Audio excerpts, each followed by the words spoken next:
In the fading light of a winter evening, Tom Martinez wiped the grease from his calloused hands and locked up his struggling auto repair shop. That's when he spotted her, a well-dressed woman standing helplessly beside her Mercedes, steam rising from under the hood. Despite the mounting bills on his desk and his daughter's upcoming medical expenses, Tom did what his father had always taught him: help those in need, expecting nothing in return.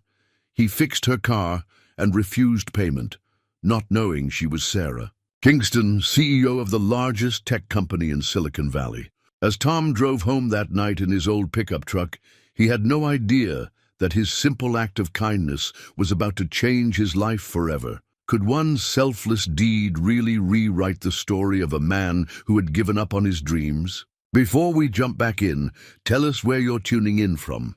And if this story touches you, make sure you're subscribed, because tomorrow I've saved something extra special for you. Tom's alarm buzzed at 4:30 a.m., same as it had for the past 15 years. The darkness outside his window was familiar company as he eased out of bed, careful not to wake Lucy in the next room. Their small apartment above Martinez Auto Repair wasn't much, but it was home. The floorboards creaked beneath his feet, a symphony he knew by heart. In the cramped kitchen, he started the coffee maker his father had given him years ago. The ancient machine sputtered and wheezed, much like his shop's finances these days. While it brewed, Tom sorted through the pile of bills on the counter: medical invoices, insurance statements, rent notices, each one a paper reminder of the weight on his shoulders. His fingers lingered on Lucy's latest hospital bill, the red past due stamp seeming to glow in the dim light. Lucy's rare autoimmune condition had appeared 3 years ago, right after her mother passed. The doctors called it juvenile dermatomyositis, a name that took Tom weeks to pronounce correctly. The treatment costs were astronomical, but what choice did he have? She was all he had left. He heard soft footsteps behind him and quickly slipped the bills into his pocket. "Dad, you're up early again." Lucy stood in her pajamas, her thin frame leaning against the doorframe. At 16, she looked so much like her mother it sometimes caught him off guard. "Just getting ready for work, sweetheart. Why don't you go back to sleep? It's still early." She shook her head, her dark curls bouncing slightly. "I couldn't sleep. The joints were acting up again." She tried to smile, but Tom saw the pain in her eyes. "Besides, I wanted to help you with the inventory today. You promised, remember?" Tom did remember. Lucy had inherited his love for cars, despite, or perhaps because of, growing up in the shop. Even on her bad days, she'd sit in his office, reading repair manuals or sketching designs for custom paint jobs they both knew they couldn't afford. "Your health comes first," he said, pulling out a chair for her. "But if you're feeling up to it later, we'll see." As they shared breakfast, simple toast and eggs, Tom's mind wandered to the woman from last night. Her Mercedes had been top of the line, probably worth more than his shop's entire yearly revenue. The repair had been simple enough, a blown head gasket, though she'd caught it early before any serious damage occurred. He'd worked quickly, efficiently, guided by decades of experience. And his father's voice in his head: "Every car tells a story, son. Listen carefully enough, and you'll hear it." The woman had insisted on paying, pulling out a sleek wallet that probably cost more than his toolbox. But Tom had refused. Something in her eyes, a mixture of worry and resignation he recognized, from his mirror, had touched him. "Just pay it forward," he'd said, the words coming naturally. Lucy's voice pulled him back to the present. "Dad? You're doing that thing again where you stare at your coffee like it holds the secrets of the universe." He chuckled, reaching across to squeeze her hand. "Just thinking about work, mija. Mr. Johnson's Chevy needs a transmission rebuild, and I've got to figure out where to source the parts without breaking his budget." "You always try to help everyone," Lucy said, her voice a mixture of pride and concern. "But who helps you, Dad?" The question hung in the air, heavy with unspoken worries. Tom busied himself with clearing the dishes, buying time before answering. "We help each other, Lucy. That's what community is about. Your abuelo taught me that."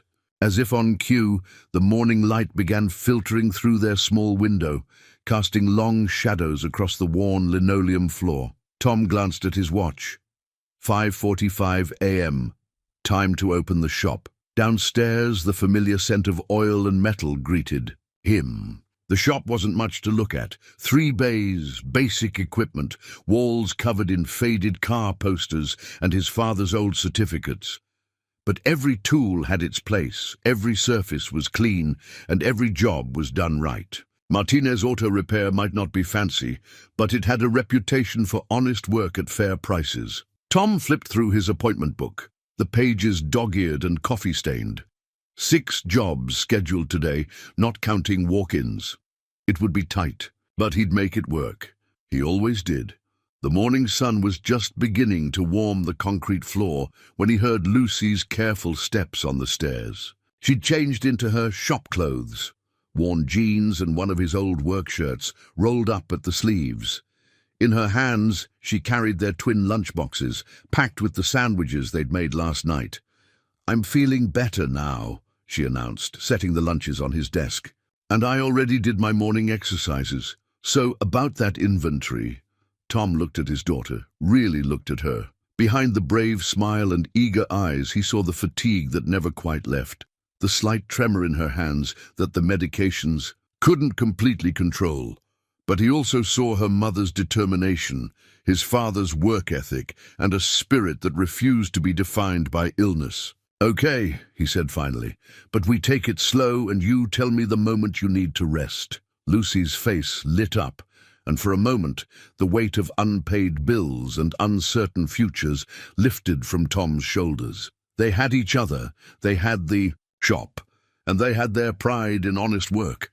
Maybe, he thought, as they began their day together, that was enough. Sarah Kingston stood at the floor-to-ceiling windows of her penthouse office, watching the San Francisco fog roll in across the bay. 52 stories up, the world below seemed distant, almost theoretical. Her tablet chimed with another meeting. Request, the 4th this hour, but she let it wait. Last night's encounter with the mechanic had stirred something in her, a memory of a different life. Her fingers absently traced the edge of her tablet's screen, its surface reflecting her. Carefully composed image, tailored suit, elegant jewelry, not a hair out of place. The woman who now ran Kingston Technologies, the fastest-growing technology company in Silicon Valley. Yet this morning, all she could think about was the grease-stained hands of a man who'd helped her without expecting anything in return. "Ms. Chen?" Her assistant's voice came through the intercom. "The board is waiting in the conference room." Sarah squared her shoulders, a gesture learned through decades of being the only woman in rooms full of men who doubted her. "I'll be right there." The boardroom fell silent as she entered, 12 pairs of eyes following her progress to the head of the table. These men had known her for years, had watched her transform her father's modest software company into a tech empire.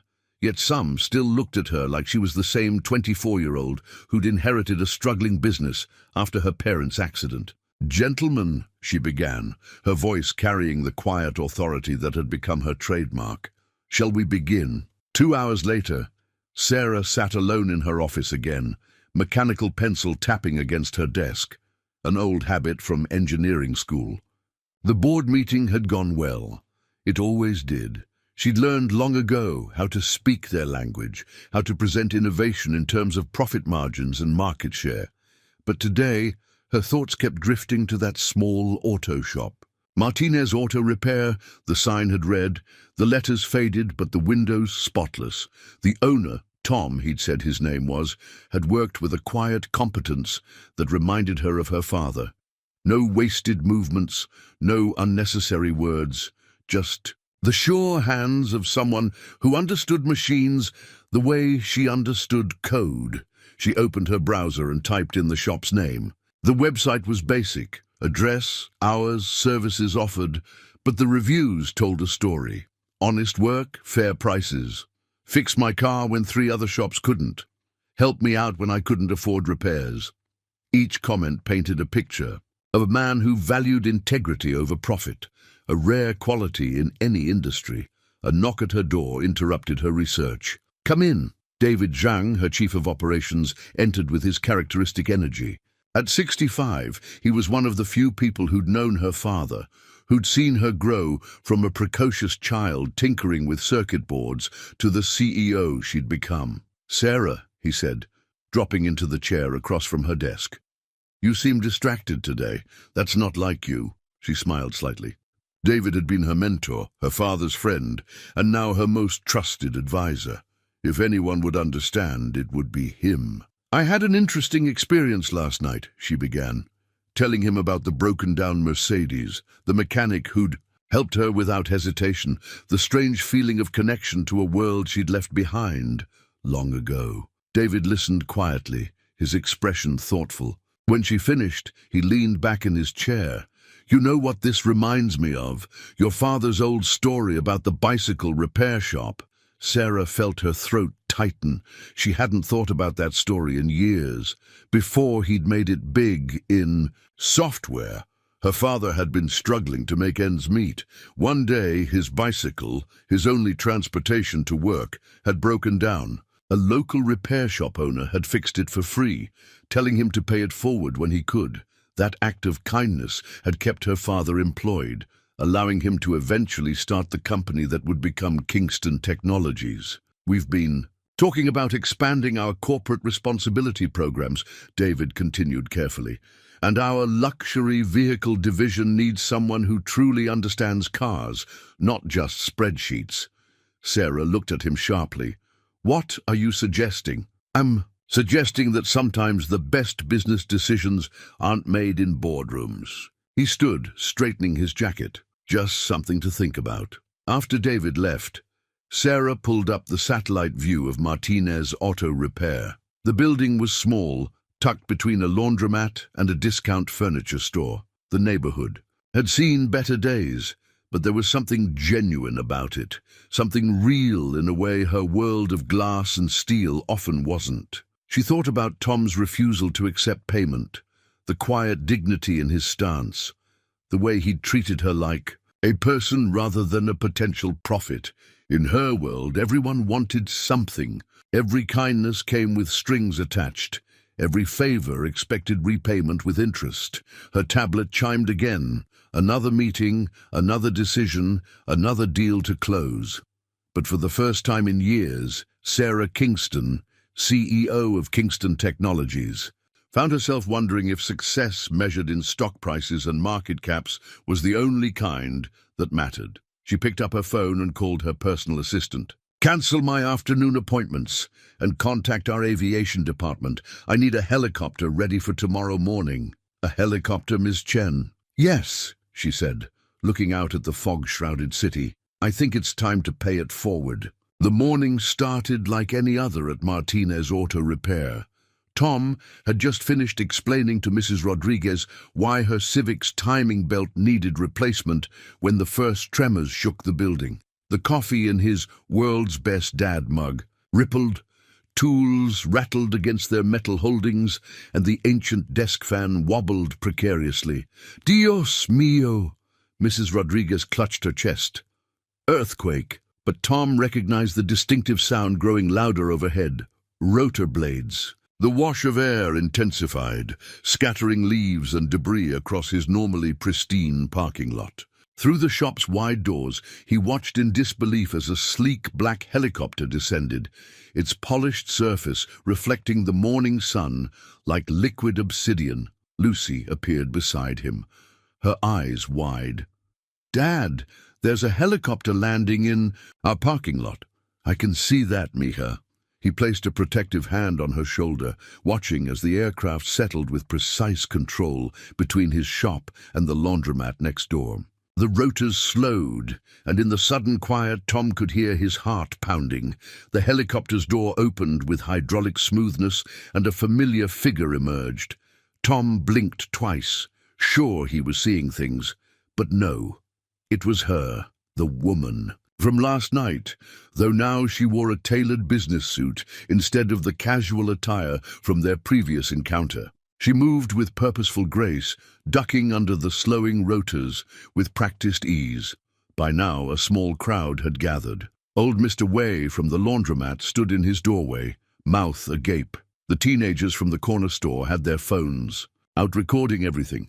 Mrs. Rodriguez crossed herself, muttering prayers in Spanish. "Mr. Martinez!" the woman called out as she approached, her voice carrying easily across the distance. "I hope I'm not interrupting anything important." Tom found his voice. "Just a regular morning of timing belts and tire rotations, though helicopter landings aren't usually part of our services." She smiled, a genuine smile that transformed her professional demeanor. "I'm Sarah Kingston. We met last night, though I didn't properly introduce myself then. The CEO of Kingston Technologies," Lucy whispered, tugging at Tom's sleeve. "Dad, she's like one of the most powerful women in tech. I did a report on her for school last semester." Sarah's attention shifted to Lucy, her expression softening. "And you must be Lucy. Your father mentioned you last night, said you know more about cars than most mechanics he's met." Tom watched the interaction with growing confusion. He'd helped plenty of people over the years, but none had ever returned. "Via helicopter. Ms. Kingston, I appreciate you coming back, but if this is about payment for last night's repair, please call me Sarah. And no, this isn't about payment. At least not in the way you're thinking." She glanced around at their audience. "Perhaps we could talk inside." Tom nodded, leading them into his office. Lucy followed, still wide-eyed, while Mrs. Rodriguez and the other onlookers pressed their faces against the shop's windows. The office was small, with barely enough room for his desk and 3 chairs, but Tom kept it meticulously organized, a habit from his father's days. Sarah settled into one of the chairs, seemingly unbothered by the humble surroundings. "Mr. Martinez." "Tom, please." "Tom," she smiled again. "What you did last night, it reminded me of something. Years ago, when my father was struggling to start his company, someone helped him. A bicycle repair shop owner fixed his only means of transportation for free. That simple act of kindness kept him employed, allowed him to pursue his dreams. Without it, Kingston Technologies might never have existed." She paused, reaching for her tablet. "I've spent the morning looking into your shop, Tom. Your reputation for honest work, for helping people who can't afford repairs elsewhere, it's remarkable. But I also know you're struggling. The neighborhood's changing, parts are getting more expensive, and—" Her eyes flickered briefly to Lucy. "There are always unexpected expenses in life." Tom stiffened. "We manage." "I'm sure you do. But what if you could do more? What if you could help more people on a larger scale?" She tapped her tablet, bringing up a holographic display that filled the small office with floating images. "Kingston Technologies has a division dedicated to luxury vehicles, everything from classic cars to cutting-edge electric vehicles. We need someone to oversee their maintenance and restoration, someone who understands both the mechanics and the human element, someone with integrity." Lucy gasped softly as the implications became clear. Tom felt his throat tighten. "Ms. Kingston." "Sarah, I appreciate the offer, but I'm just a neighborhood mechanic. I wouldn't know the first thing about running a corporate division. You know cars, you know people. The rest can be taught." She leaned forward. "The position comes with full benefits, including comprehensive medical coverage. And," she brought up another image, a modest but beautiful house with a 2-car garage. "We provide executive housing near our facility in Palo Alto." Tom's mind raced. Comprehensive medical coverage. A house. A chance to give Lucy the life she deserved. It seemed too good to be true. As if reading his thoughts, Sarah added softly, "Sometimes kindness has a way of coming back around, Tom. You helped me without expecting anything in return. Now let me do the same for you." The office fell silent, except for the distant sound of the helicopter's engines cooling down. Through the window, Tom could see his father's old sign swaying gently in the breeze. Martinez Auto Repair had been his whole world for so long. Could he really leave it behind? Lucy's hand found his, squeezing gently. When he looked at her, he saw not just hope in her eyes, but understanding. Whatever he decided, she would support him, just like she always had. "I'd need time to think about it," he said finally. "This shop, it's not just a business, it's my father's legacy." Sarah nodded, standing. "Of course, take the weekend to consider it. But Tom," she reached into her jacket and pulled out a business card, setting it on his desk. "Legacies aren't just about preserving the past. Sometimes they're about building a better future." As she walked back to her helicopter, leaving Tom and Lucy standing in the doorway of their shop, neither of them noticed Mrs. Rodriguez wiping tears from her eyes or old Mr. Way nodding approvingly. They were too busy watching their simple world transform, one rotor blade revolution at a time. Tom adjusted his tie for the third time, feeling like an imposter in the suit Lucy had insisted he buy for the occasion. The Kingston Technologies campus sprawled before him, a testament to modern architecture with its sweeping glass curves and manicured landscapes. His weathered pickup truck looked comically out of place in the visitors' parking lot, surrounded by vehicles worth more than his entire shop. "Stop fidgeting, Dad," Lucy said beside him, her own excitement barely contained. She'd insisted on coming along, and Sarah had welcomed the idea. "You look great." The weekend had passed in a blur of conversations, calculations, and sleepless nights. The practical part of Tom's brain had catalogued every detail of Sarah's offer: the salary, more than he'd made in the past 3 years combined; the benefits, including specialized treatments for Lucy's condition; the housing allowance. But it was the less tangible aspects that kept him awake. Leaving his father's shop, uprooting Lucy from her school, stepping into a world as foreign to him as a spacecraft. A familiar figure approached through the glass doors, Sarah Kingston, looking every bit the CEO in a perfectly tailored pantsuit. "Tom, Lucy, welcome to Kingston Technologies." Her smile was warm, genuine. "Ready for the tour?" The lobby alone was larger than his entire shop. Employees moved purposefully across. The polished floors, their badges displaying names and titles Tom couldn't begin to comprehend. A massive screen displayed real-time data from Kingston's global operations, numbers flowing like digital rivers. "Impressive, isn't it?" Sarah guided them toward a private elevator. "But wait until you see the automotive division." The elevator descended, and Tom's breath caught as the doors opened. Before him stretched an underground facility that would make any car enthusiast weep. Pristine classic cars lined one wall. A 1957 Mercedes-Benz 300 SL Gullwing, a Ferrari 250 GTO, a Shelby Cobra, each one maintained in museum-quality condition. The opposite side showcased the latest in automotive technology: prototype electric vehicles, experimental hydrogen cells, cutting-edge hybrid systems. "This is—" Tom trailed off, unable to find words. "This would be your domain," Sarah said, quietly. "Our collection needs someone who understands that these aren't just machines, they're history, art and innovation combined." Lucy wheeled slowly past a vintage Aston Martin, her hand hovering inches from its immaculate surface. "Dad, look at the paintwork. It's like liquid silver." A small team of technicians worked nearby, their movements precise and coordinated. They wore crisp uniforms with the Kingston Technologies logo, using tools that made Tom's equipment look ancient. Yet watching them work, he recognized the fundamental truth that transcended fancy facilities and expensive machines: the intimate dialogue between mechanic and machine. "Mr. Martinez?" A tall man in his 60s approached, extending his hand. "David Zhang, Chief Operations Officer. Sarah's told me about your work." Tom shook his hand, noting the calluses that suggested David was no stranger to hands-on work. "Please, call me Tom. Come, let me show you something." David led them to a separate area, where a 1965 Mustang sat partially disassembled. "We acquired this recently. Previous owner claimed it was numbers matching, all original parts. What do you see?" Tom moved closer, his practiced eye scanning the vehicle.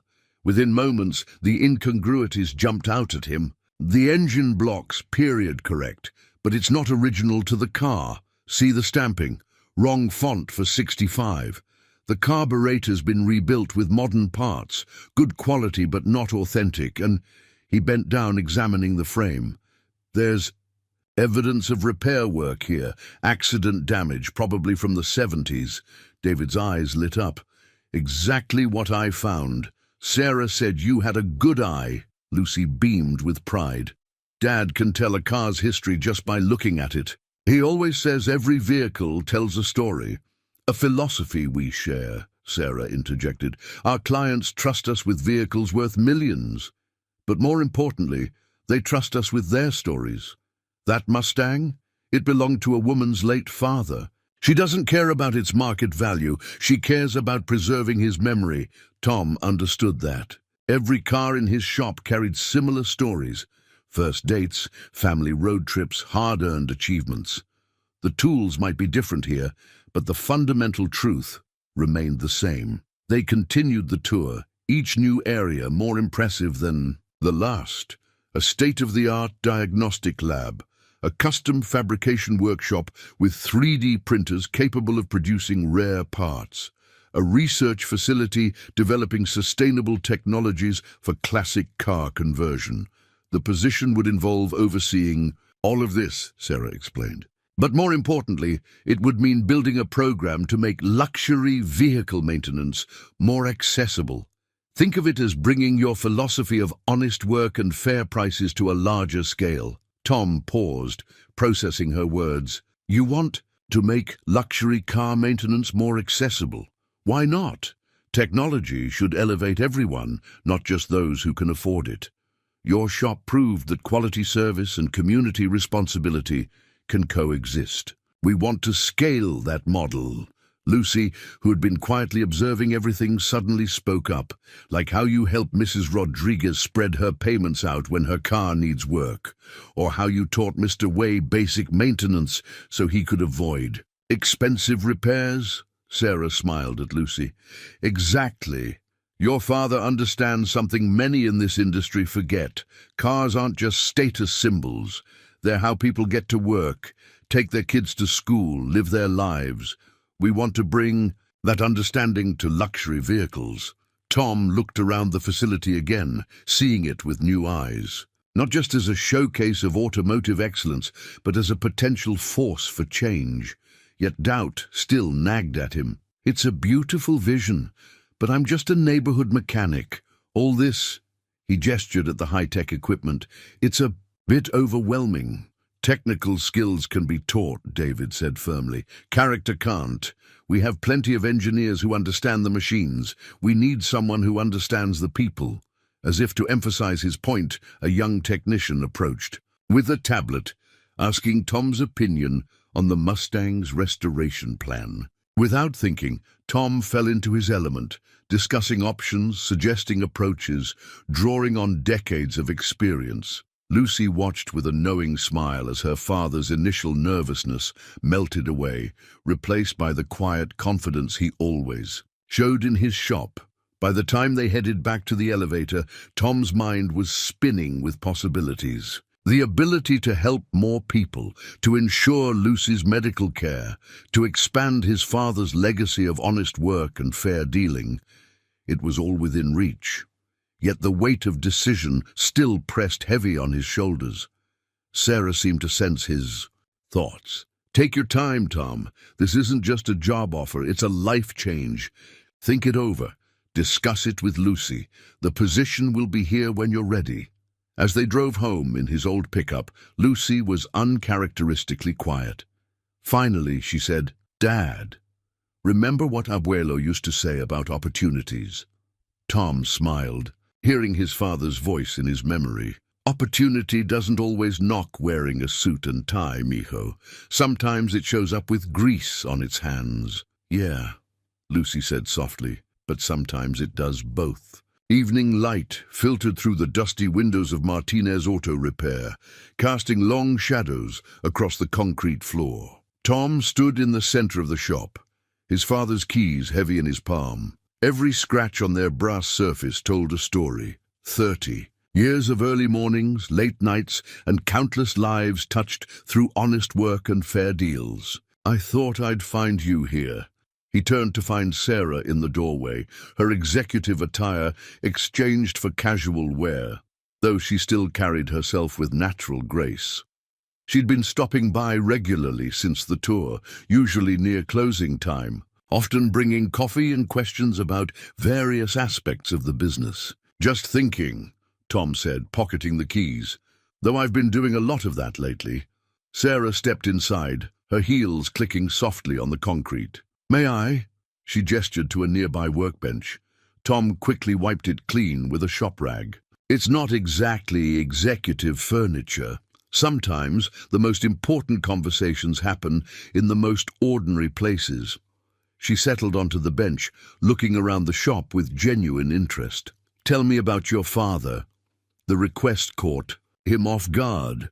Most people asked about the job offer, about his decision, about the logistics of transition. Nobody had asked about Miguel Martinez, the man who'd built this place from nothing. Tom paused, collecting his thoughts. He was the kind of man who'd fix a single mother's car for free, then spend hours teaching her basic maintenance, so she wouldn't have to rely on mechanics who might take advantage of her. He believed that every customer was family, and you don't cheat family. Sarah nodded, her eyes falling on the wall of faded photographs. "Is that him?" She pointed to a picture of a younger Tom and his father, both grinning beneath the newly installed shop sign. "Yeah. Opening day, 1985. He'd saved for 15 years to buy this place." Tom moved closer to the photo, remembering. "He used to say that a mechanic's job isn't just fixing cars, it's fixing people's lives. A working car means getting to work, getting kids to school, making doctor's appointments." "Like Lucy's appointments?" Sarah asked softly. Tom's hand instinctively went to his pocket, where he kept his daughter's latest medical bills. "Yeah. After Maria, my wife, passed, the medical expenses hit hard. But Dad was still here then. He helped us keep going, taught Lucy everything he knew about cars, said it would give her something to focus on besides being sick." "He sounds like a wise man." He was. Tom turned to face her. "That's what makes this so hard. This shop isn't just a business, it's his legacy. Every tool, every repair manual, every customer relationship, it's all built on his foundation." Sarah stood, moving to examine the wall of customer photos, countless, smiling faces next to their repaired vehicles. "Tom, what do you see when you look at these pictures?" "Family," he answered without hesitation. "Every one of them has a story." "Exactly. Your father's legacy isn't these four walls or these tools. It's the lives he touched, the values he passed on, the way he taught you, and through you, Lucy, to care about people as much as machines." She turned to face him. "What if you could extend that legacy, reach more families, help more people, all while giving Lucy the medical care she needs?" Tom ran a hand along his workbench, feeling every nick and scratch earned over decades of service. "And what happens to the people here? Mrs. Rodriguez can barely afford repairs as it is. Mr. Way's laundromat depends on his delivery van, the one I maintain at cost. What if we didn't have to choose?" Sarah's voice took on an excited edge. "I've been thinking about this, Tom. What if we turned Martinez Auto Repair into a training center, a place where we could teach new mechanics? Your father's values while maintaining service to the community?" Tom looked at her sharply. "What do you mean?" "Kingston Technologies has a foundation for community initiatives. We could fund the shop's conversion into a training facility, keep it running, keep serving the neighborhood, but also use it to train mechanics in both technical skills and ethical business practices. Your father's philosophy of honest work and fair dealing could influence a whole new generation." The idea hit Tom like a physical force. He sat heavily on his stool, mind racing with possibilities. "You do that? This isn't just about getting you to work for us, Tom. What you and your father built here, it matters. It deserves to be preserved and expanded." She stepped closer, her expression earnest. You wouldn't be abandoning his legacy. You'd be growing it. Through the shop's windows, Tom could see Lucy in the office, doing her homework under the familiar fluorescent lights. She'd been stronger lately, the new medication finally showing results. But each pill cost more than most of his customers' repairs. "There's something else you should know," Sarah said, following his gaze. "Kingston Technologies has a partnership with Stanford Medical Center, their autoimmune research division. They're doing promising work with cases like Lucy's." Tom felt his throat tighten. "You looked into that?" "Of course I did." She smiled softly. "I told you, every car tells a story, but so does every person who fixes them." The evening light had faded to dusk, the shop's shadows deepening. In the office, Lucy had fallen asleep over her books, looking peaceful in a way she rarely did during her bad days. Through the windows, Tom could see old Mr. Way closing up his laundromat, Mrs. Rodriguez walking home with her groceries, the everyday rhythm of the neighborhood he'd known all his life. "I need to think about it," he said finally. "Really think about it, not just the job, but the training center idea. It's a lot to process." Sarah nodded, gathering her purse. "Take all the time you need." She paused at the door, looking back. "You know, my father used to say that the hardest decisions are usually the ones most worth making." After she left, Tom sat in the growing darkness, his father's keys in his hand. The metal had warmed to his touch, familiar and comforting. He thought about his father's favorite saying, "Sometimes the best way to honor the past is to build a better future." In the office, Lucy stirred, wincing slightly as she stretched her stiff joints. Watching her, Tom realized that maybe the real question wasn't whether he could leave his father's legacy, but whether he could make it grow into something even greater. The house keys felt foreign in Tom's hand, too light, too new, too different from the weathered brass he'd known for decades. The real estate agent had called it a modest executive home, but to Tom and Lucy, it was a mansion. 4 bedrooms, 3 baths and a 2-car garage that was bigger than their old apartment. "Dad!" Lucy's voice echoed through the empty rooms. "Come see my room. It has a window seat." Tom smiled, following her voice up the carpeted stairs. The morning sun streamed through large windows, illuminating spaces that still felt more like a dream than reality. Lucy sat in the window seat of what would be her room, gazing out at the pristine Palo Alto neighborhood. "The doctor said I could use this space for my morning exercises," she said, running her hand along the cushioned seat. "And look, you can see the mountains from here." The mention of the doctor brought Tom back to yesterday's appointment at Stanford Medical Center. The specialist, one of the top researchers in juvenile dermatomyositis, had spent 2 hours reviewing Lucy's case. "We can do better than just managing symptoms," she'd said, outlining a treatment plan that would have been impossible on a mechanic's salary. A knock at the front door interrupted his thoughts. Sarah stood on the porch, holding a plant in one hand and a folder in the other. "Housewarming tradition," she said, offering the plant. "It's a peace lily, supposedly good for new beginnings. You didn't have to." Tom started, but Sarah was already moving past him, her energy filling the empty space. "Lucy, are you up for a small adventure?" she called out. "The design team finished setting up your office at the training center." Tom blinked. "Her office?" Sarah's eyes sparkled. "Well, every program director of youth outreach needs an office, right?" Lucy appeared at the top of the stairs, her face lighting up. "Really? I get an office?" "The training center was your father's idea, but you're the one who suggested reaching out to high schools for the apprenticeship program." Sarah set the folder on the kitchen counter. "The board loved your proposal, by the way. Turning wrenches, changing lives. Perfect tagline." Tom watched his daughter practically float down the stairs, her movements easier now with the new medication. The changes of the past month still felt surreal. The sale of the shop, with a deed restriction ensuring it would remain a community service center. The move, his new position at Kingston Technologies, and most importantly, Lucy's improved health. Before, We head to the center, Sarah said, opening the folder. There's something else we need to discuss. She pulled out a set of photographs, familiar faces from the old neighborhood. Mrs. Rodriguez's daughter got accepted to community college. She'll need reliable transportation. Her Civic's on its last legs, Tom said automatically, then caught himself. That wasn't his concern anymore, was it? Exactly. The foundation would like to help, but we need someone who understands both the technical and personal aspects.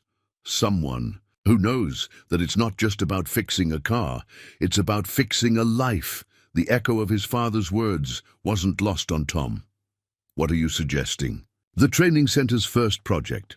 Mrs. Rodriguez's daughter gets reliable transportation, our apprentices get hands-on experience, and the community sees that Martinez Auto Repair's spirit lives on. She paused, watching him carefully. If you're interested in overseeing it, of course. Lucy squeezed her father's arm. Like Abuelo always said, the best tools in a mechanic's box are his heart and his hands, Tom finished, smiling at the memory. Okay, but we do it right. Full restoration, not just repairs, and we involve the community. I already spoke with Mr. Way, Sarah said. He's offered to handle the food for our first community open house. Says he misses having you right next door, but loves what we're doing with the training program. As they drove to the center in Tom's new company car, a modest hybrid that he'd specifically chosen, he noticed Lucy typing rapidly on her phone. Homework? Updates for the center's social media, she said. People want to know what's happening with the apprenticeship program. Ms. Kingston says transparency builds trust. Tom glanced in the rearview mirror at Sarah, who was following in. Her own car. A month ago, she'd been a stranger in an expensive Mercedes. Now she was, what? His boss, certainly. A mentor to Lucy, unexpectedly. And something else he wasn't quite ready to define. The training center came into view, still Martinez Auto Repair on the outside, but transformed within. The 3 original service bays had been expanded to 5, each equipped with state-of-the-art tools alongside carefully preserved vintage equipment. So students learn both, Tom had insisted, the old ways and the new. The office where Lucy used to do her homework was now a classroom, complete with diagnostic computers and a massive screen for virtual training. But Tom's father's certificate still hung on the walls, alongside photos of the community and the shop's history. Mr. Martinez! A group of students from the first apprenticeship class rushed to greet them. Most were from the neighborhood. Kids who'd grown up watching Tom work and now had a chance to learn the trade themselves. Starting with Mrs. Rodriguez's car today, Tom announced, falling easily into teacher mode. First rule of restoration. Listen to what the car tells you, the students chorused, making Lucy grin. Sarah touched Tom's arm lightly. I have meetings this afternoon, but dinner later. There's a new Italian place that just opened near your house. Lucy can invite that new friend from Stanford Medical's teen support group. Tom watched his daughter lead the apprentices through the initial inspection. A process, her confidence growing with each day of better health. He thought about the peace lily in their new house, about his father's keys that now opened a door to something larger than himself, about the woman beside him who had seen value not just in his skills, but in his values. Dinner sounds good, he said softly. And Sarah, thank you. Not just for the job or Lucy's treatment, but for understanding what this place means, what it can become. She smiled, squeezing his arm gently. Sometimes the best investments aren't in buildings or equipment. They're in people who never forget where they came from, even as they build something new. Through the open bay doors, Tom could see the morning sun illuminating both the gleaming new equipment and his father's old workbench, now used for teaching. The contrast didn't seem jarring anymore. Instead, it felt right, a bridge between past and future, between legacy and possibility, between what was and what could be. Lucy's voice rang out clear and confident.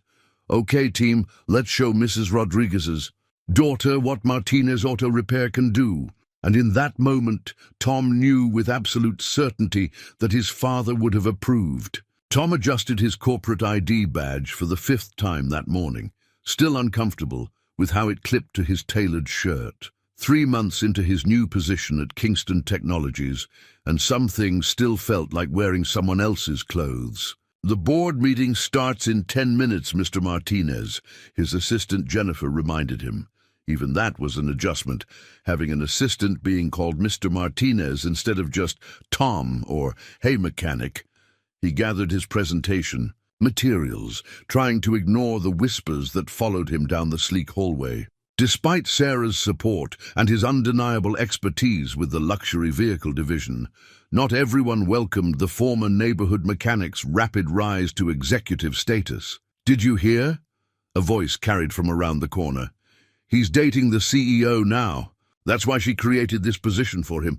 Please, have you seen his proposal for democratizing luxury car maintenance? It'll tank our profit margins, but Kingston won't hear a word against him." Tom's grip tightened on his tablet, but he kept walking. He'd faced skepticism before, when he'd taken over his father's shop at 25, when he'd become a single dad, when he'd managed Lucy's illness on a mechanic's salary. This was just another obstacle to overcome. The boardroom fell silent as he entered. 12 faces turned to watch him, some curious, some skeptical, some openly hostile. Bradford Wells, head of traditional luxury services, barely concealed his sneer. "Mr. Martinez," Bradford drawled, "how kind of you to join us. We were just discussing your innovative approach to our premium services." Tom took his seat, noting Sarah's absence. She was at a tech conference in Tokyo. Part of him was glad. He needed to fight this battle himself. "Innovation is why Ms. Kingston hired me," Tom replied evenly, launching his presentation. "Let's look at the numbers." The screen filled with data, customer satisfaction ratings, maintenance costs, market penetration statistics. "Our pilot program at Martinez Training Center has reduced maintenance costs by 35% while maintaining luxury service standards. Customer retention has increased by 48%. Bradford leaned forward. "By turning our premium service centers into glorified community garages, you're diluting the brand." "No," Tom countered, switching to customer testimonials. "We're expanding it. Look at James Chen, CEO of Pacific Trust. He brought his Ferrari in for standard maintenance. Now he's sponsored 4 apprenticeships and committed his company's entire fleet to our program." One wealthy client playing at social responsibility, 27. "Wealthy clients," Tom corrected, bringing up more data, "all of whom appreciate that their luxury vehicles are being maintained by skilled technicians who've learned both traditional craftsmanship and modern techniques. They're not just paying for a service, they're investing in their communities." David Zhang, who'd been quietly observing, spoke up. "The numbers are impressive, Tom, but there are concerns about scaling." Tom had been waiting for this. He pulled up the next slide, a map dotted with existing luxury service centers. Each location has the potential to become a training hub. "We're not just maintaining luxury vehicles, we're creating a new generation of master technicians. The skills gap in high-end automotive maintenance is real, and it's growing. We can fill it while making premium service more accessible." The presentation continued, but Tom's mind drifted momentarily to that morning's scene at home. Lucy had been helping him practice his points, her own expertise growing as she split time between her studies and the training center. "Dad," she'd said, "remember what you told that first class of apprentices? Every car has a story, but every mechanic has one too. Tell them your story." Tom refocused on the boardroom. "When I was running my neighborhood shop, I saw something interesting. Luxury car owners would drive miles past premium service centers to come to us. Not because we were cheaper, though we were, but because we treated them like people, not walking bank accounts." He switched to a final slide, a split image. On one side, the gleaming Kingston Technologies Luxury Service Center. On the other, his old shop. "We don't have to choose between excellence and accessibility. We can have both." The room was quiet for a moment. Then David Zhang smiled. Bradford, remember when we thought electric vehicles would dilute our brand? Now they're 40% of our luxury division. Bradford's face reddened, but before he could respond, Tom's phone buzzed. A text from Lucy. 911 at training center. Need you. Excuse me, Tom said, standing. There's a situation that requires my attention. David, would you mind? Go. David nodded. We'll continue the discussion. Tom hurried to his car, his mind racing. The training center had never used their emergency code before. As he drove, another text came through. Mrs. Rodriguez's daughter's car. Something wrong with restoration. He found a small crowd gathered in the main bay of the training center. Lucy stood with the apprentices, all looking worried. In the center, Mrs. Rodriguez's daughter's car sat with its hood up, smoke wisping from the engine. What happened? Tom asked, already reaching for tools. We followed the restoration plan exactly, Lucy explained. But when we started it up, she gestured at the smoke. Tom leaned in, his experienced hands moving over the engine. Within minutes, he found the issue. A batch of defective parts, all bearing high-end manufacturer labels. Dad? Lucy's voice was tight. Those parts came from Kingston's premium supplier. Tom finished grimly. The same supplier Bradford Wells had insisted they use instead of Tom's recommended local manufacturer. He straightened up, making a decision. Lucy, call Sarah. She needs to know about this. Everyone else, gather round.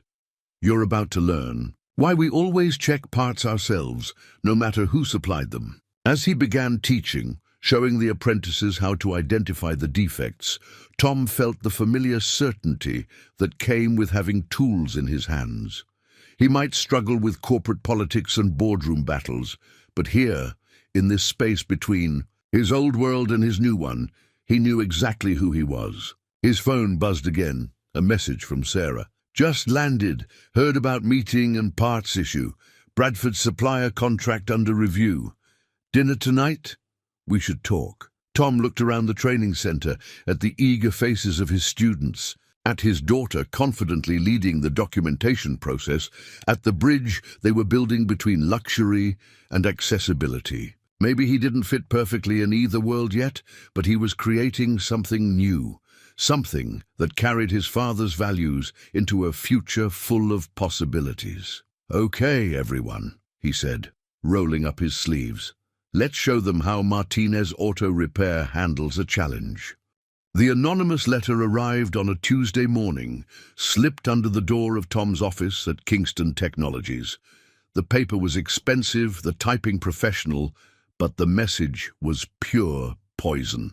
The board deserves to know the truth about Sarah Kingston's charity case and his questionable business practices. Documentation to follow. Choose, resign quietly or face exposure.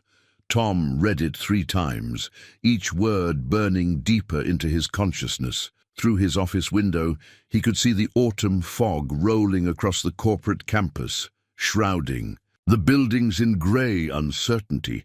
His phone buzzed. Sarah asking if he was free for lunch. His finger hovered over the screen, torn between protecting her and sharing the burden. Before he could decide, David Zhang appeared in his doorway. Tom, got a minute? Something in David's expression made Tom's stomach tighten. He gestured to the chair across from his desk, discreetly sliding the anonymous letter into a drawer. There's been some discussion among certain board members, David began carefully. Questions about the training center's financial structure, specifically about parts procurement and cash flow during your time at the original Martinez Auto Repair.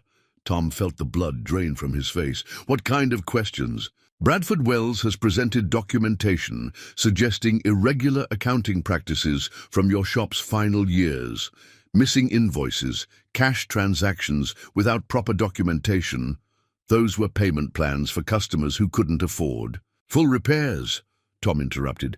Everything was recorded in the shop's ledger. My father started the practice 30 years ago. David held up a hand. I know, Tom, but Wells is painting it as potential money laundering, suggesting that's the Real reason you sold the shop so quickly when Sarah made her offer. The accusation hit Tom like a physical blow. He thought of his father's ledger, filled with careful notes about payment plans and deferrals, each entry a story of trust between the shop and its community. How could anyone twist that into something sinister? There's more, David continued. Someone's been digging into Lucy's medical records, questioning the timing of her acceptance into Stanford's experimental treatment program. Tom's hands clenched. Leave my daughter out of this. I'm on your side, Tom, but Wells has influenced several key board members. They're calling for an audit of both the training center and your personal finances. A knock at the door interrupted. Them. Lucy stood there, her face unusually pale. Dad? You need to see this. She held out her tablet, open to a local business news website. The headline made Tom's blood run cold. Kingston Technologies Community Program under investigation. Sources allege corruption and favoritism. It's all over social media, Lucy said quietly. They're saying you and Ms. Kingston, Tom, took the tablet, scanning the article.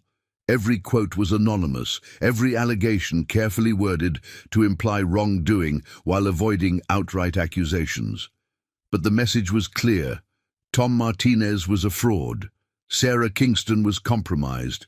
And their entire program was built on corruption. The apprentices are watching this too, Lucy continued. Mrs. Rodriguez called. She's worried about her daughter being associated with the program. And Mr. Way, someone's been asking him questions about the old shop's payment records. David stood, his expression grave. I'll speak with our PR team, try to get ahead of this. Tom, I suggest you... Tom. Sarah's voice from the doorway made them all turn. She looked composed as ever, but Tom saw the tension in her shoulders. My office. Please, now. The walk to Sarah's office felt like crossing a minefield. Eyes followed them, whispers trailed behind, and Tom could almost feel the weight of Bradford Wells's satisfied smirk from behind his corner office door. Sarah closed her office door and activated the privacy screens, turning the glass walls opaque. For a moment she stood looking out at the fog-shrouded campus. I received an interesting email this morning. Someone claims to have evidence that we've been involved romantically since before the training center project, suggesting that's why I created the position for you. Sarah, I know. She turned to face him, her expression softening. Just like I know those payment plans at your shop were about helping people, not hiding money, but perception. Is reality in the corporate world? Tom finished. He'd heard her say it often enough. The board is calling an emergency meeting for tomorrow morning. They want both of us to address these allegations. She moved closer, lowering her voice. Tom, if they force me to choose between you and the company... The unfinished sentence hung between them, heavy with implications. Tom thought of all they'd built, the training center, the apprenticeship program, the bridge between luxury services and community needs. But he also thought of Sarah's legacy, her father's company, everything she'd worked for. I'll resign, he said quietly. Tonight, before the board meeting, say you were misled about my business practices, that you're shutting down the program. No. Sarah's voice was sharp. That's exactly what Wells wants. He's been trying to kill this program since day one. It threatens his whole approach to luxury services. Then what do we do? A hint of her usual confidence returned to Sarah's smile. We do what you taught the apprentices. We look deeper, we find the real problem, and we fix it. But first, she touched his arm gently. We need to talk about us. Tom met her eyes, seeing in them the same mix of determination and vulnerability he felt. Whatever was growing between them had been careful, professional, both of them too aware of appearances and consequences. But now, Dad, Lucy's voice through the intercom, something's happening at the training center. The local news is there, and Bradford Wells just arrived with some kind of documentation. He's talking to the apprentices. Sarah's expression hardened. He's trying to force our hand. She reached for her phone. David, implement Protocol 17, full media blackout, all channels. And Tom, She turned to him, her voice softening again. Whatever happens tomorrow, remember why I stopped. At your shop that night, not everyone chooses kindness when it costs them something. As Tom headed for his car, he spotted Bradford Wells watching from his office window, phone to his ear. The fog had thickened, but through it, Tom could just make out the distant shape of the training center, his father's legacy transformed into something newer but no less important. His phone buzzed with another anonymous text.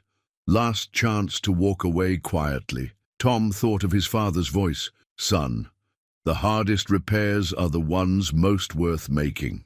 Starting his car, he headed toward the training center, toward the storm that had been brewing since that first helicopter landed in his old parking lot. Some things were worth fighting for, even if it meant risking everything. The training center's main bay had never felt so crowded or so hostile. News vans crowded the parking lot, their satellite dishes reaching up like accusing fingers. Inside, Bradford Wells stood amid a cluster of reporters, waving documents, as apprentices and community members watched in growing dismay. These records, Wells announced as Tom entered, show years of suspicious transactions at Martinez Auto Repair. Cash payments without proper documentation, parts ordered but never installed, labor hours that don't match the repairs claimed. Those were payment plans, Tom said firmly, making his way through the crowd. People who needed help, people. Who needed help? Wells' smile was shark-like. Like convicted money launderer Frank DeLuca? His repairs alone total over $50,000 in cash transactions? Tom felt the blood drain from his face. Frank DeLuca, a name he hadn't thought about in years. A regular customer who'd always paid in cash, always needed rush jobs on high-end cars. Tom's father had suspected something wasn't right, had been gathering evidence. Or perhaps, Wells continued, we should discuss the timing of your daughter's acceptance into Stanford's experimental treatment program. A program that normally has a 3-year waiting list, yet somehow had an immediate opening right after Miss Kingston took an interest in your operation. Lucy, standing near her office door, went pale. The whispers among the apprentices grew louder. That's enough. Sarah's voice cut through the murmurs. She stood in the doorway, David Zhang beside her, her presence commanding attention even in the chaos. Mr. Wells, I believe you've overstepped. Have I? Wells turned to face her. Or have you, Sarah? The board has called for your temporary suspension pending investigation. Your father built this company on integrity, not romantic entanglements and questionable charity projects. My father, Sarah said quietly, built this company on innovation and human dignity. Two things you've never understood, Bradford, which is why you've been selling company secrets to our competitors for the past 5 years. The room went silent. Wells's confident smile flickered. What are you talking about? David stepped forward, holding up his tablet. Did you really think we wouldn't investigate you while you were so busy investigating Tom? Your offshore accounts aren't as well hidden as you thought. The defective parts, Tom said suddenly, pieces clicking into place. The ones you insisted we use for Mrs. Rodriguez's daughter's car. They weren't just defective, were they? They were counterfeits, supplied by Kingston's competitors to sabotage our luxury division. Sarah nodded. We've been tracking industrial espionage attempts for months, but we needed proof of who was behind it. She turned to the reporters. Would you like to see the real story here? About how a trusted executive tried to destroy a community program to cover his own corruption. Wells's face contorted. You have no proof. Actually, Lucy's voice rang out clear and strong. We do. She emerged from her office with a thick ledger, Tom's father's old record book. When Dad sold the shop, I kept Abuelo's ledger. The one where he documented everything about Frank DeLuca's suspicious activities. The one he was going to take to the police before... Tom's heart stopped.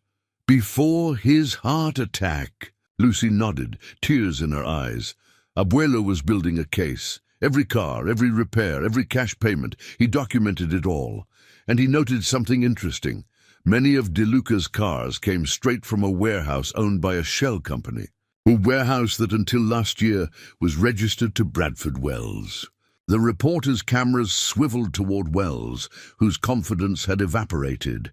David Zhang was already on his phone, speaking quietly to security. "You killed him," Tom said softly, the truth hitting him like a physical blow. The stress of discovering your connection to DeLuca's operation, the threatening calls he mentioned in his final weeks.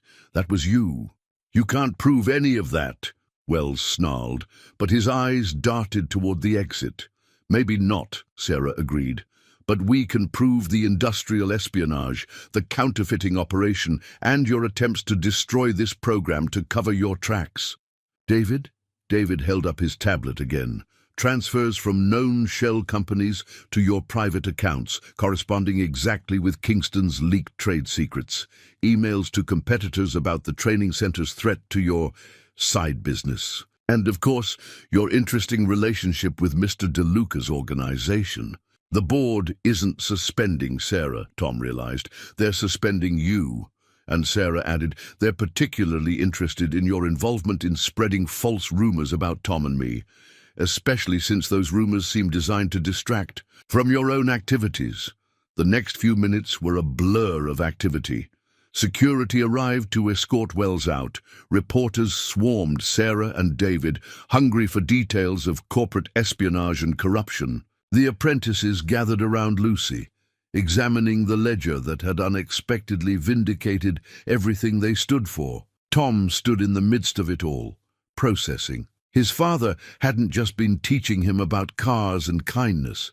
He'd been building a case against corruption that had finally, years later, served justice. "Tom," Sarah touched his arm gently. The reporters had moved outside following Wells's arrest. "There's something else you should know about Lucy's treatment program." He tensed, but she smiled.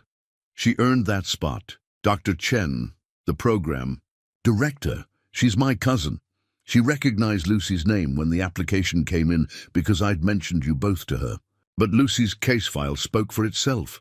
The timing was coincidence, nothing more." Relief flooded through him. "Sarah, I know." She squeezed his arm. "We have a lot to talk about. But first," she gestured to where Lucy stood with the apprentices, explaining her grandfather's careful documentation system. "I think someone else needs you more." Tom moved to join his daughter, picking up the ledger with trembling hands. His father's familiar handwriting filled the pages, not just repair notes and payment records, but a methodical documentation of justice deferred, finally served. "He'd be proud of you both," Sarah said softly, joining them, "of how you've carried his legacy forward, of how you've built something new while staying true to his values." Outside, the news vans were already broadcasting the story of corporate corruption and community triumph. The apprentices gathered around Tom and Lucy, their faith restored and strengthened. Mrs. Rodriguez arrived with tears and hugs. Mr. Wei brought celebratory dumplings, and gradually the training center filled with the community that had never truly lost faith. "Dad," Lucy held out a particular page in the ledger. "Look what Abuelo wrote here in the margins." Tom read the faded words in his father's hand. "The truth, like a good engine, keeps running even when people stop believing in it. Our job is to maintain it until everyone can hear it running true again."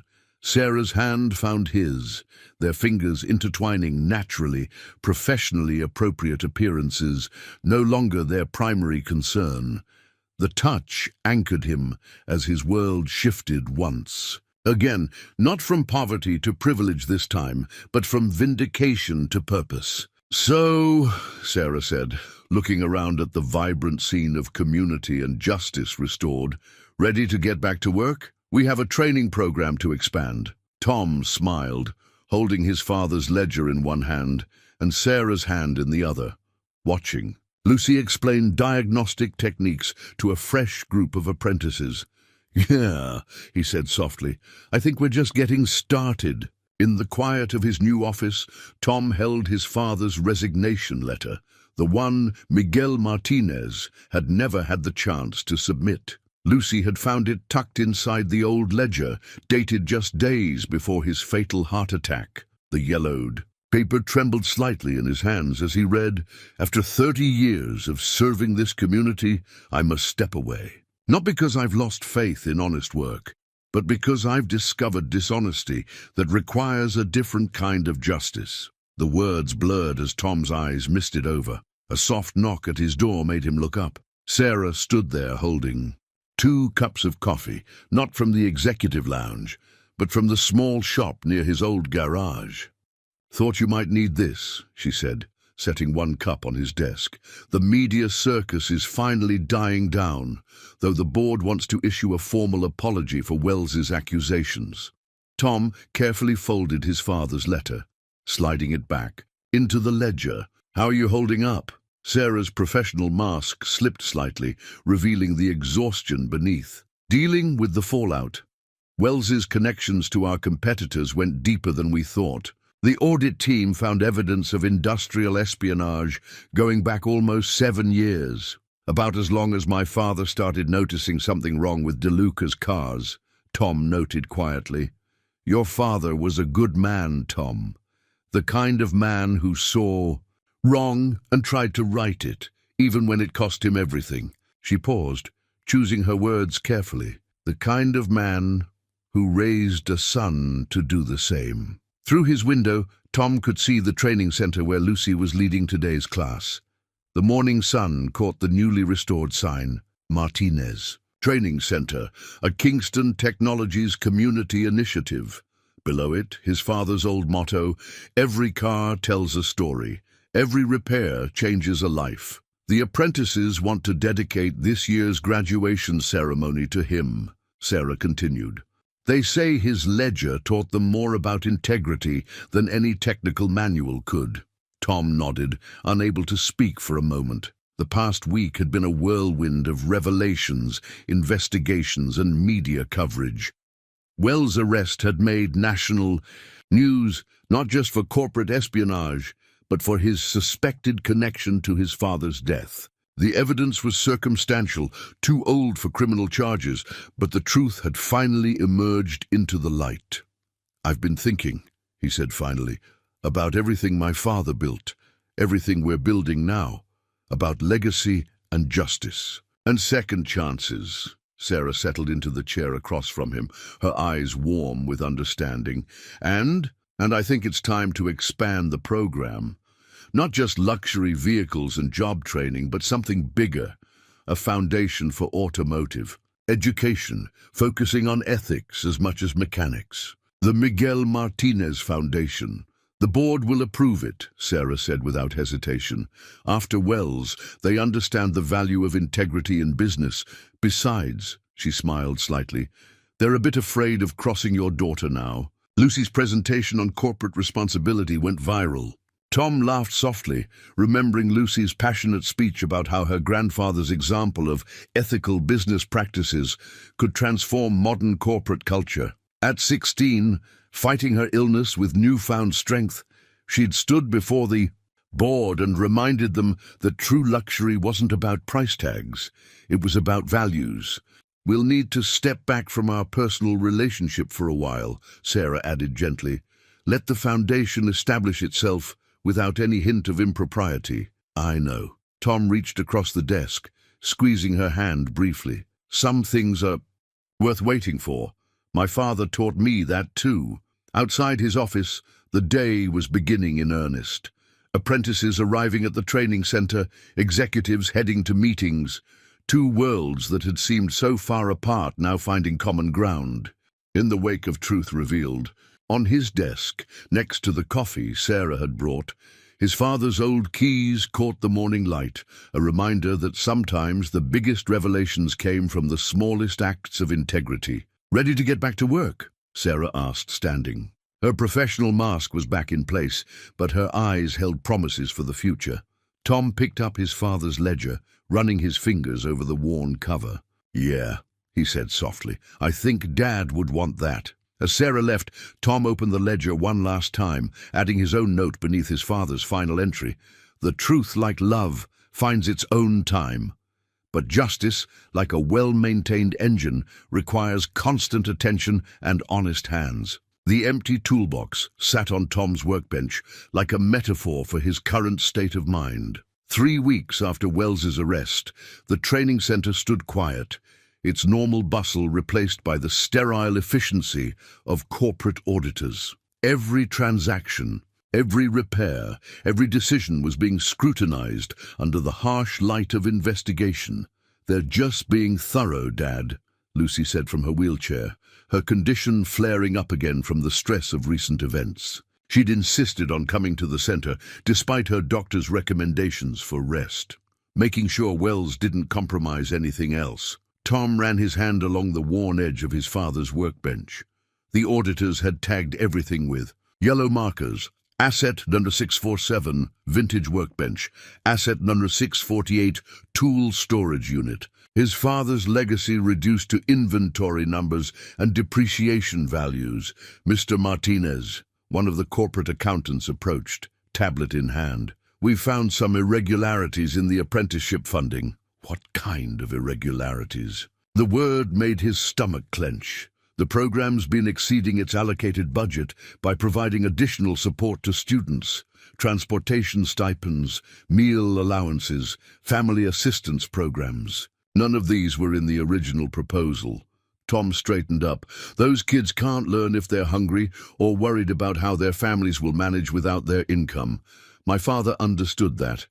It's why he kept spare groceries in the shop's back room." The accountant's expression remained neutral. "Nevertheless, without proper authorization, the authorization came from me." Sarah's voice cut through the tension.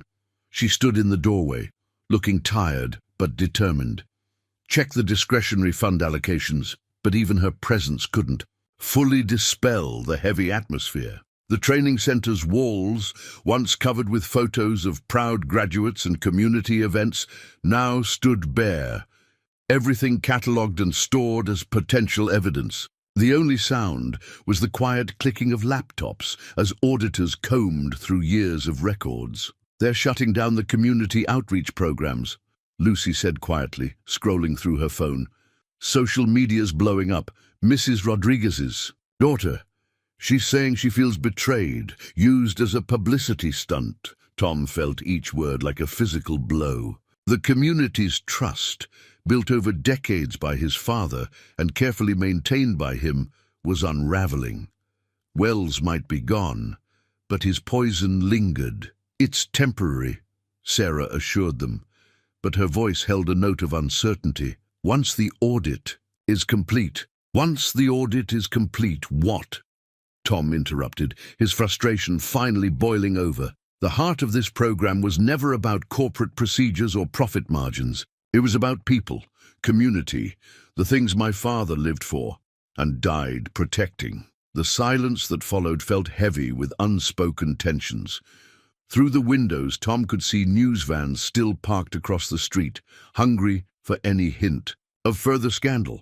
The story had evolved from corporate corruption to human interest, with tabloids speculating about his relationship with Sarah and questioning every decision they'd made.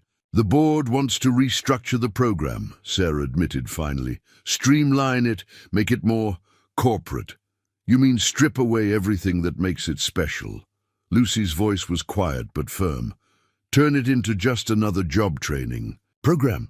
Tom looked around the space that had once hummed with life and purpose. The empty bays, where apprentices had learned not just about cars, but about dignity in work. The quiet classroom, where his father's principles had been passed on to a new generation. The community gathering space, where barriers between social classes had slowly dissolved over shared meals and shared purposes. His father's voice seemed to echo in the emptiness. "Son, sometimes you have to take a step back to move forward." Sarah moved closer, her professional demeanor softening. "Tom, we haven't lost everything. The foundation is still proceeding. Wells's conviction has actually increased interest in ethical business practices. We just need to weather the storm." He smiled sadly. That's what my father used to say about tough times. Weather the storm. Maintain your course. Trust in the work. Lucy wheeled herself to the old workbench, picking up a wrench from the toolbox. Remember what you taught us, Dad. Every repair starts with proper diagnosis. Maybe this is just part of the repair process. The three of them stood in the fading afternoon light, surrounded by the skeletal remains of their dreams. Through the window, Tom could see the sun setting behind the city skyline. The same view his father had watched for 30 years, finding hope even in the darkest moments. "Okay," he said finally, taking the wrench from Lucy. "Then let's diagnose. Let's figure out what's broken, what's just bent, and what we can salvage." It wasn't much, but it was a start. Sometimes his father had taught him that's all you needed. The security footage played silently on the conference room screen. Bradford Wells, late at night, accessing the training center's computer systems. David Zhang paused the playback, highlighting timestamps that matched suspicious data transfers. He wasn't just selling corporate secrets, David explained to the gathered board members. He was systematically undermining the training program from the start. Altered financial reports, manipulated performance metrics, fabricated student complaints, all designed to make the program appear inefficient and corrupt. Tom sat beside Sarah, watching the faces of board members as understanding dawned. The past week had been a whirlwind of discoveries, each revelation peeling back another layer of Wells's deception. The community assistance programs Mr. Martinez implemented, David continued, pulling up new data. They actually reduced dropout rates by 85% and increased job placement success by 67%. Wells's altered reports hid these achievements. Lucy, attending her first board meeting as the newly appointed student advocacy director, spoke up. "We found something else in Abuelo's ledger, a pattern of VIN numbers from Mr. Wells's operation, cars, that passed through our shop years ago. Cross-referencing them with current Kingston Technologies service records." She nodded to one of her apprentices, who displayed a complex web of connections on the screen. "These same vehicles are now showing up in luxury service centers across the country, all with suspiciously similar maintenance issues. It's not just corporate espionage. It's a systematic attempt to undermine consumer confidence in high-end vehicle maintenance, which explains Wells's desperate opposition to our democratized service model," Sarah added. "An informed community of skilled mechanics would have eventually exposed his entire operation." The boardroom fell silent as the implications sank in. Tom thought about his father, meticulously documenting discrepancies, sensing a larger pattern, but never living to see it revealed. Now, years later, his careful notes had helped unravel a conspiracy that stretched from neighborhood garages to corporate boardrooms. "There's more," Lucy said softly. "The community hasn't really lost faith in us. They've been afraid." She played a recording, Mrs. Rodriguez tearfully explaining how men in suits had pressured her daughter to denounce the program. Similar stories emerged from other community members, all describing subtle threats and manipulation. Wells's people, David confirmed, using the audit as cover to intimidate program participants. Tom felt Sarah's hand find his under the table, a brief squeeze of support. Above them, the screen showed security footage of the training center during its peak, apprentices learning, community members gathering, barriers breaking down between social classes. The true vision of what they'd built, before fear and doubt had emptied its halls. The board chairman cleared his throat. "Ms. Kingston, Mr. Martinez, it appears we owe you both an apology, and the community as well." He looked around the table, receiving nods of agreement. "What do you need to get the program running again?" Sarah sat forward. "Full autonomy for the Miguel Martinez Foundation, independent oversight and," she smiled slightly, "a significant expansion of the community support initiatives that Tom's father pioneered." "Done," the chairman said, without hesitation. "Mr. Martinez, anything to add?" Tom thought about his father's words. Every repair needs the right tools. Yes, he said. I want to reinstate every apprentice who was forced out, full scholarships, backdated stipends, and a public acknowledgement of their integrity. These kids stood by us even when it cost them opportunities. They've more than earned their place. Lucy's phone buzzed with incoming messages. Dad, look! The apprentices are spreading the news. Mr. Way is reopening the community dinner program. Mrs. Rodriguez's daughter. She's asking to return to the training program. The chairman stood. I think we've seen enough. David, release. Our findings to the media. Ms. Kingston, Mr. Martinez, get your program running again. The board will handle any remaining legal issues with Wells and his associates. As they left the boardroom, Tom noticed Sarah hiding a smile. What? Just thinking about that night with the flat tire, she said. How different everything might have been if I'd driven another route, if you'd already closed up shop, or if you'd let me charge you for the repair, Tom added with a chuckle. Lucy wheeled alongside them, her health already improving with the reduced stress. You know what Abuelo would say. There are no coincidences in a well-maintained world, just parts working together the way they're supposed to. Outside, the setting sun painted the training center in warm light. Through the windows, Tom could see apprentices already gathering, drawn by Lucy's group text. The empty toolbox that had symbolized their lowest point now waited to be refilled, not just with tools, but with renewed purpose and vindicated trust. Ready to restart the engine? Sarah asked softly. Tom watched his daughter roll ahead to greet the returning apprentices, her grandfather's ledger held proudly in her lap. Yeah, he said. I think we're finally firing on all cylinders. The blueprint spread across Tom's new office told a story of transformation. The training center would expand, incorporating 3 adjacent buildings. The original shop space, his father's legacy, would remain the heart of the operation, but now surrounded by modern classrooms, community spaces, and state-of-the-art service bays. The contractors can start next week, Sarah said, tracing the plans with her finger. Though I think Lucy's additions are my favorite part. Tom smiled, looking at his daughter's careful annotations. She'd insisted on adding features that reflected her grandfather's philosophy. A community dining area, a childcare center for student parents, even a small museum showcasing the history of automotive repair in the neighborhood. Speaking of Lucy, he said, have you seen the curriculum she developed? Sarah pulled up the document on her tablet. The Miguel Martinez Ethics in Automotive Service program combined technical training with business ethics, community engagement, and sustainable practices. It was already drawing attention from technical schools across the country. The Stanford doctors say her health improvements aren't just from the new treatment, Sarah noted softly. Having purpose, feeling valued, it's made a significant difference. Through the window, they could see Lucy leading a tour group through the existing facility.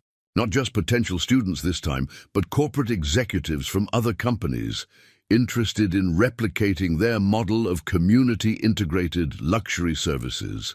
Mr. Martinez? Jennifer appeared in the doorway. Mrs. Rodriguez is here with the first group of returning apprentices. The main bay was filling up with familiar faces. Students who'd been forced out by Wells's intimidation now returned, greeted by those who'd stayed. Mr. Way had brought dumplings, setting up in the break room that would soon become a proper community kitchen. Mrs. Rodriguez hugged everyone in sight, tears flowing freely. Before we begin, Tom addressed the gathered crowd, I want to say something. He pulled out his father's old keys, the ones that had opened this shop for 30 years. When my father started this business, he had 2 goals: to fix cars and to help people. Sometimes those were the same thing. Sometimes helping meant payment plans, or teaching basic maintenance, or just listening to someone's troubles while changing their oil. He held up the keys. These opened more than just a shop. They opened opportunities, opened hearts, opened futures. Today, we're not just reopening, We're expanding that vision. Sarah stepped forward, her professional demeanor softened by genuine emotion. Kingston Technologies is fully committed to the Miguel Martinez Foundation. Every apprentice will receive full certification, job placement assistance, and ongoing support. But more importantly, you'll learn what Tom's father knew, that true success comes from lifting others as you rise. Lucy wheeled to her father's side, holding up the old ledger. And we're going to document everything, just like Abuelo did. Every success story, every community impact, every life changed. Not just for accountability, but for inspiration. The energy in the room was electric. Apprentices gathered around the blueprint, excitedly discussing the changes. Community members offered suggestions, drawing on decades of neighborhood knowledge. Kingston's corporate team members mixed easily with local mechanics, barriers dissolving in shared purpose. Tom. Sarah touched his arm gently. There's something else. She nodded toward the entrance, where a familiar figure stood hesitantly. Frank. DeLuca's daughter clutched her purse nervously. Mr. Martinez, I heard about what happened. About Mr. Wells and your father. She swallowed hard. Dad told me everything before he passed. How your father tried to help him get out. Tried. To protect him from Wells's organization. I found these in his things. She held out a stack of papers, photographs, notes, documentation of Wells's operation from the inside. Maybe it's too late for court, but people should know the truth about your father, about what he tried to do. Tom took the papers with trembling hands, more pieces of the puzzle, more validation of his father's integrity. Thank you, he managed. Would you like to see what we're building here? As Lucy led Frank's daughter on a tour, Sarah watched Tom carefully. You okay? He nodded, looking around at the vibrant scene. Apprentices installing new equipment, community members planning programs, his father's vision expanding beyond anything they'd imagined. You know what Dad used to say about major repairs? What's that? Sometimes you have to completely rebuild an engine to make it run better than new. He smiled, tucking the new evidence carefully into his father's ledger. I think that's what we're doing here, rebuilding something stronger, better, but still running on the same principles.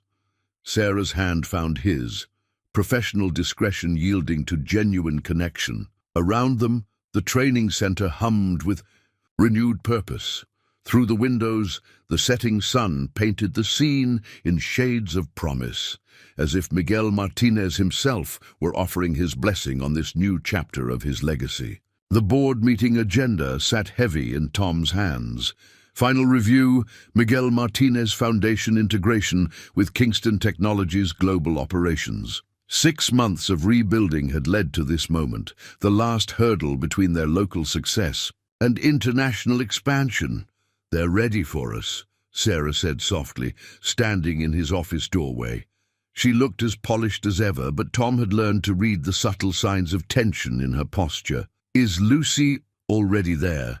She insisted, on presenting the community impact data herself. Sarah's pride was evident. The doctors say her latest test results are the best they've seen. They walked together through the corporate headquarters, their steps synchronized by months of shared purpose. The training center's success had exceeded everyone's expectations, but expansion brought new challenges. Not everyone was convinced that a community-based model could work on a global scale. The boardroom fell silent as they entered.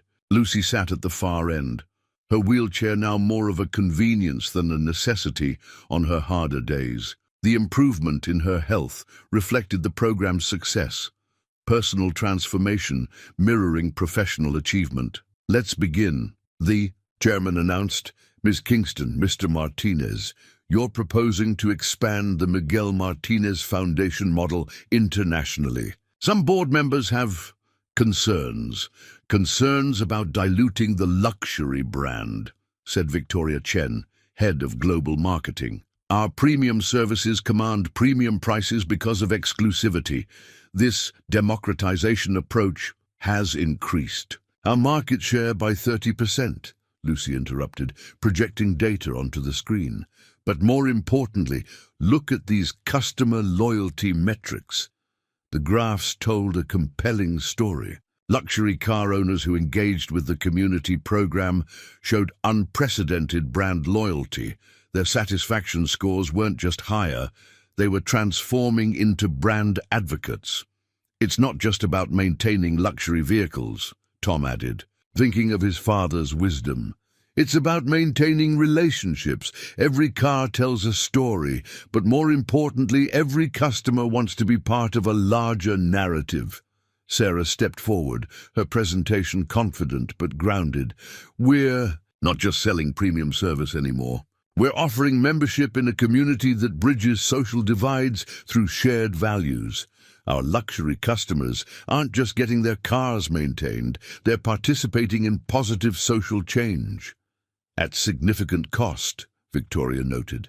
The community support programs, the apprenticeship scholarships, the family assistance initiatives have resulted in a net profit increase of 45%, David Zhang interjected, displaying new financial data. It turns out that ethical business practices and community investment are extremely good for the bottom line. Lucy wheeled to the center of the room, her grandfather's ledger open on her lap. When my grandfather started documenting discrepancies in his shop, he wasn't just tracking criminal activity, he was demonstrating that integrity and profit aren't mutually exclusive. Every entry in this ledger shows how doing the right thing ultimately serves everyone's interests. The room grew quiet as Lucy shared story after story. Luxury car owners choosing their services specifically because of the community impact, apprentices becoming successful entrepreneurs, lives transformed through the combination of opportunity and integrity. But global expansion, Victoria persisted. Different cultures, different social structures, already in progress, Sarah revealed, triggering a worldwide map. While we've been proving the model here, David's team has been conducting pilot programs in selected international markets.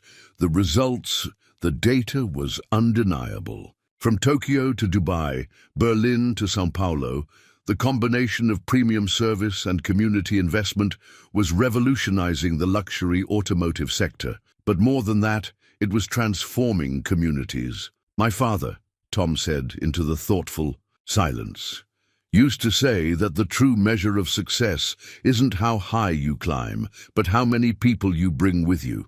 This program proves that luxury and accessibility can coexist, that excellence and opportunity can reinforce each other. Lucy pulled up one final slide, a simple photograph of the original Martinez Auto Repair Shop next to an architect's rendering of the new global training center planned for Singapore. This isn't just about cars anymore, she said softly. It's about proving that my grandfather's values, integrity, community, opportunity, work everywhere. That doing good business and doing good aren't separate goals. The chairman looked around the room, reading the shifting expressions. I think we've seen enough, unless there are any final objections. Victoria Chen closed her laptop slowly. I withdraw my concerns. But I want to be involved in the marketing strategy. This story, people need to hear it properly. As the board members filed out, Sarah caught Tom's hand beneath the table. Lucy beamed from her place at the end of the room, clutching her grandfather's ledger like a talisman. They'd done it. Miguel Martinez's legacy wouldn't just survive, it would transform an entire industry, one community at a time. Ready for the real work to begin? Sarah asked softly. Tom thought of his father's favorite saying about big jobs. The hardest turn of the wrench is always the first one. After that, it's all about staying true to the repair. Yeah, he smiled, watching Lucy already deep in discussion with Victoria about global outreach programs. I think we're ready to turn that wrench. The new company logo gleamed on the wall of the expanded training center, a perfect fusion of Kingston Technology's modern aesthetic and the simple, honest lines of the original Martinez Auto Repair sign. Below it, apprentices from 3 continents gathered for the first Global Leadership Summit. their diverse conversations filling the space with energy and purpose. "Dad, they're ready for you," Lucy called from the doorway of his office. At 18, she stood tall and strong, her wheelchair now rarely needed. The experimental treatments, combined with her passionate involvement in the Foundation's work, had led to what her doctors called a remarkable recovery. Tom straightened his tie, still not quite comfortable in executive attire, even after all this time. The past year had transformed their local success into a global movement. The Miguel Martinez Foundation now operated in 20 countries, each center adapting his father's principles to local needs while maintaining the core vision of community-integrated luxury services. "Mr. Martinez," a young apprentice from the Singapore Center approached, bowing slightly. "Your father's methods for building community trust. They've revolutionized how we approach luxury vehicle maintenance in Asia. Even our most exclusive clients now participate in our community programs." Similar stories echoed throughout the gathering. A German apprentice described how their program had bridged socio-economic divides in Stuttgart. A team from Dubai shared how they'd adapted the community support model to serve both oil executives and migrant workers. Each success story validated his father's belief that integrity and excellence could coexist. Sarah found him amid the crowd, her presence still sending a quiet thrill through him after all these months of working together. Their relationship had grown naturally, strengthened by shared values and mutual respect. The board had long since accepted their personal connection, seeing how it enhanced, rather than compromised, their professional effectiveness. "The new numbers just came in," she said, her eyes bright with excitement. "The Foundation's impact metrics are off the charts. But more importantly," she gestured to where Lucy was leading a workshop on ethical business practices, her grandfather's ledger still serving as a teaching tool. "She's amazing," Tom said softly. "Dad would be so proud of both of you," Sarah corrected, touching his arm. "Look what you've built here." The training center had become a global headquarters for their movement. The original service bays remained active, now staffed by a mix of local apprentices and international students. The community kitchen had expanded into a culinary training program, with Mr. Wei teaching traditional recipes alongside modern business skills. Mrs. Rodriguez's daughter had returned from college to manage their growing scholarship foundation. "Ms. Kingston, Mr. Martinez," Victoria Chen approached with a tablet. "The new marketing campaign is ready for your approval." The screen displayed images that would soon appear worldwide. Luxury car owners working alongside apprentices, community meals bringing together executives and mechanics, success stories from every corner of the globe. But at the heart of each advertisement was a simple message. "Every car tells a story. Every community writes its future." "Perfect," Sarah nodded. "Though I think we need one addition." She whispered something to Victoria, who smiled and made a note. A commotion at the entrance drew their attention. David Zhang was leading a group of international executives through the facility. "As you can see," he was saying, "the Miguel Martinez model proves that ethical business practices and luxury services aren't just compatible, they're mutually reinforcing." Tom watched as Lucy seamlessly took over the tour, explaining how her grandfather's principles had evolved into a global standard for automotive excellence. The executive's initial skepticism visibly melted as she showed them concrete results: increased profits, unprecedented customer loyalty, and transformed communities. "Mr. Martinez," a voice behind him made him turn. Frank DeLuca's daughter stood, and they're now running her own legitimate automotive business. "I wanted you to have this." She handed him a framed photograph of his father, one he'd never seen before. "Dad took it the day your father confronted Wells. Said he'd never seen someone so brave, standing up for what's right no matter the cost." Tom held the photo carefully, seeing in his father's expression the same determination that now shone in Lucy's eyes as she championed their cause. the same integrity that had drawn Sarah to his small shop on that fateful night, the same values that were now reshaping an entire industry. Sarah's hand found his as they watched their global community in action. Apprentices sharing skills across cultural boundaries, luxury car owners engaging in meaningful social change, communities rising together, proving that success meant more than profit margins. "Oh," Sarah added with a smile, "wait until you see what they've added to the sign outside." Tom looked through the window, his heart catching at the new addition beneath the company logo. In memory of Miguel Martinez, every repair fixes more than just a car. His father's keys hung on the wall of his office, retired now but never forgotten. Their worn surface had guided thousands of hands toward a better future, one turn of the wrench at a time. The wedding ring caught the afternoon light as Tom slipped it onto Sarah's finger.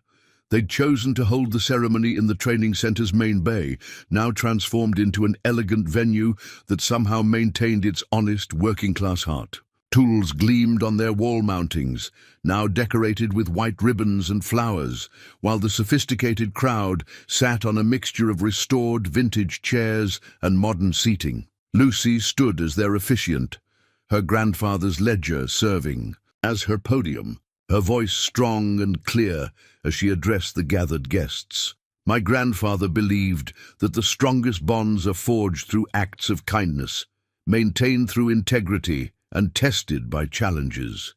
Today, we celebrate a union that proves him right." The guests represented every facet of their journey.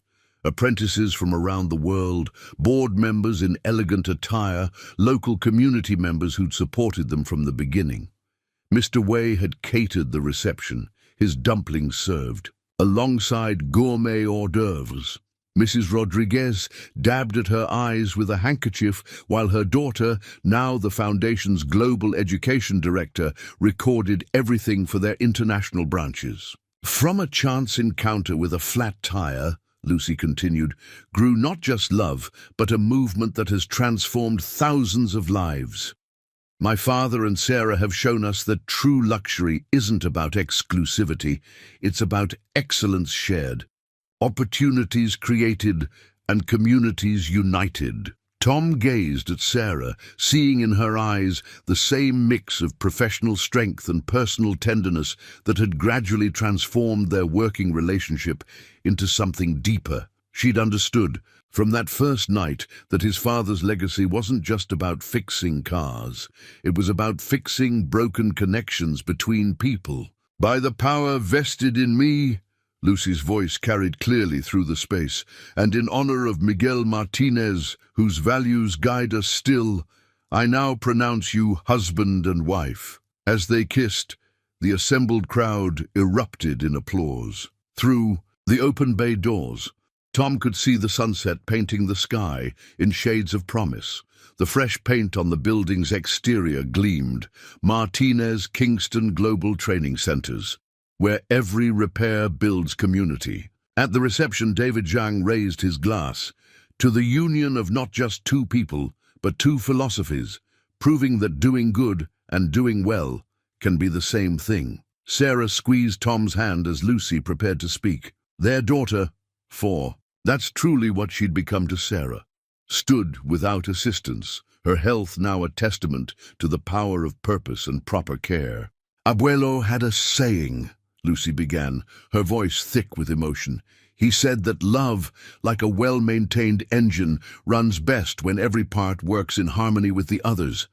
Today we celebrate that harmony, in marriage, in business, and in the communities we serve worldwide." As the evening wound down, Tom and Sarah slipped away to his old office, now a museum piece within the modern facility. His father's keys hung in their honored place, while photos of global training centers lined the walls. "Ready for our next chapter?" Sarah asked softly. Tom drew her close, their rings matching the gleam in their eyes. "Dad always said every ending is just a new beginning in disguise." Through the window, they could see the future they'd built together, a world where kindness created opportunity, where integrity met innovation, and where love, like a perfectly tuned engine, powered everything. 1 year later, a familiar scene played out at the Martinez Kingston Global Training Center. A woman stood beside her luxury car, steam rising from under the hood. But this time, it was Lucy who approached her, walking confidently across the parking lot her grandfather had once swept every morning. "Having trouble?" she asked, her father's warmth in her voice and her mother's grace in her stance. Behind her, a new class of apprentices watched, representing 6 continents and countless dreams. In his office overlooking the scene, Tom held Sarah close as they watched their daughter in action. On his desk, a family photo showed 3 generations of legacy: Miguel's portrait, Tom and Sarah's wedding day, and Lucy's recent graduation from Stanford's business school. The Martinez family tradition lived on, one repair, one kindness, one changed life at a time.